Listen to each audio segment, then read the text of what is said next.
nabad saaxiibayaal sir aysan si dhab ah ugu guulaysan saynisyahanka adduunka ayuu soo ahaa walina yahay cimriga noolaha gaar ahaan aadamaha ama dadka mowduuc laga yaabo in qayb ballaaran oo naga mid ah og yihiin aanse isku dayayo inaan ka helno xagal muhiim ah oo xog kale nagu kordhisa ayaanu falanqaynaynaa waa nolosha siraha caafimaadka iyo cimriga ee dadka Hunza soo dhawaada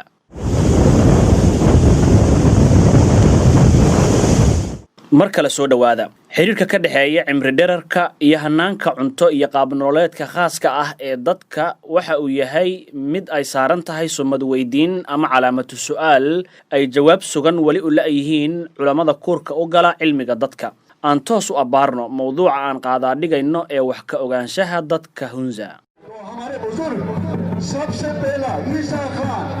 90 plus as per नाचने के लिए आपके सामने आ रहा है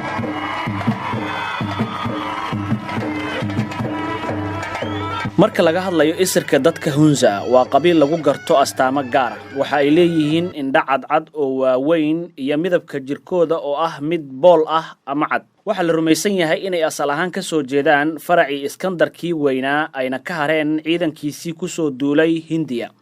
laakiin waa muslimiin haysta madhabta Ismaaciiliya waxay ku nool yihiin buuraha Himalaya ee dhaca dhul xuduudeedka u dhaxeeya Pakistan India Afghanistan midowgii Soviet iyo Shiinaha waa dad aad isu jecel waxay leeyihiin awood caafimaad oo gaar ah badankood waa dhalinyaro caadooyinkooda khaaska ah waxa kamida biyo qabow ay ku qabaystaan ama qubaystaan xataa haddii darajada heerkulka ka hooseyso 15 dhalinyarada caruurta haweenka iyo duqeyduba waxay sameeyaan jimicsi joogto ah iyagoo beertooda ka shaqaynaya ama waxay ku lugeeyaan 10 kiiloomitir oo dhul buuralaya Robert McCarrison agaasimihii hore ee waaxda nafaqada ee Hindiya ahaana dhakhtarkii Ingiriiska ahaa waagii gumeystaha haystay dalka Hindiya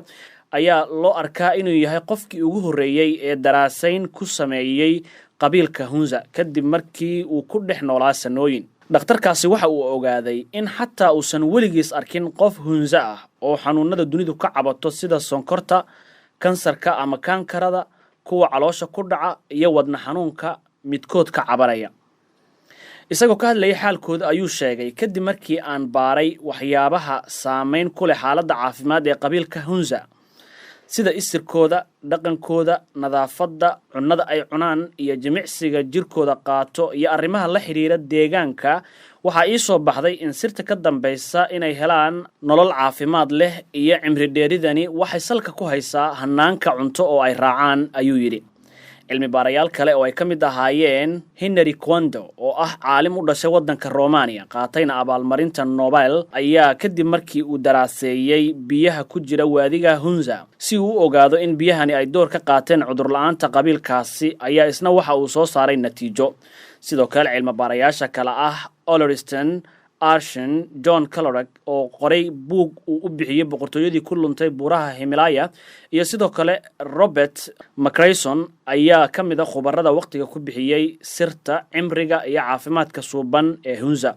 waxyaabaha ay ogaadeen waxa kamid ah nooca iyo habka cunto qaadashadooda haddaba sida cilmi baarayaashu sheegayaan ma saxba mise waan u gali doonaa faahfaahinta bacdama aan niri waa dad cimri dherer ee ba ku manaystay waxa markiiba ka dhalan kara su'aal yacni waa sidii xaalkooda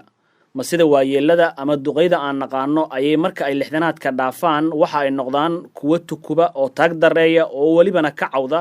xanuunada raaga sida macaanka ama sonkorowga iyo wixii la mid ah maya sidaas maaha dadka Hunza waxaba ku yar xanuunada iyadoo cilmi baarisyada lagu ogaaday in ay gabi ahaanba ku dhicin cudurrada halista ah sida kansarka ama kaankarada kaadi macaanka ama sonkorowga dhiig karka dhiig furanka maskaxda wadna xanuunka iyo guud ahaan cudurrada ka dhasha buurnida ama cayilka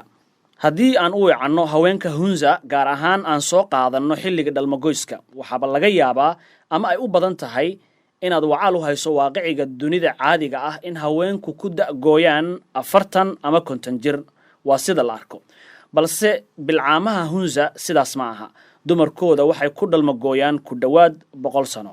annaga oo u gali doona sababaha cimri dhererkooda aan dabeecadoodana bal wax ka eegno dadka reer Hunza ee Asia waxa lagu tilmaamaa inay yihiin dadyowga ugu farxadda badan adduunka sidee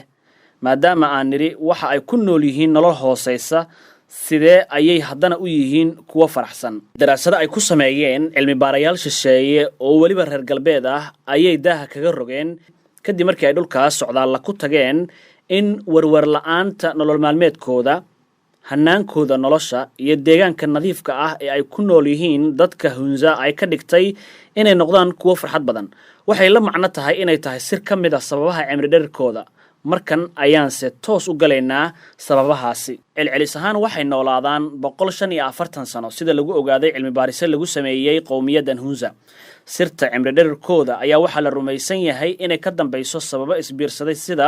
quudkooda ama cuntadooda oo u badan amaba ah khudaarta iyo waxa ka soo baxa beerahooda. waxa ay khubarada cilmiga caafimaadka qaar sheegaan in dadka cuntadoodu tahay hilbaha cas ama guduudan iyo cuntooyinka ay borotiinta ku badan tahay kuna darso oo waliba aan qabanin howlaha muruqmaalka u baahan inay ka caafimaad liitaan dadka quuta khudradda iyo miraha.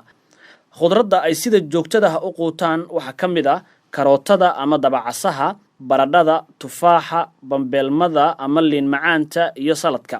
sir kale oo muhiima ayaa waxay tahay dadka Hunza waxa jirta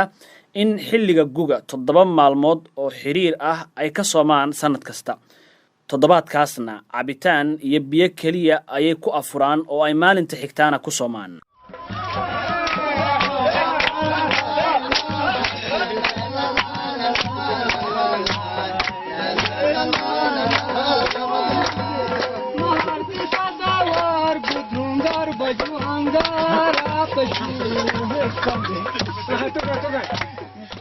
cimri caafimaad leh iyo cibaadadiisa ayaan idin rajaynayaa saaxiibayaal. mawduuceennina intaas ayaan ku soo koobayaa. waqtigiina ayaad ku mahadsantihiin. nabadgelyo.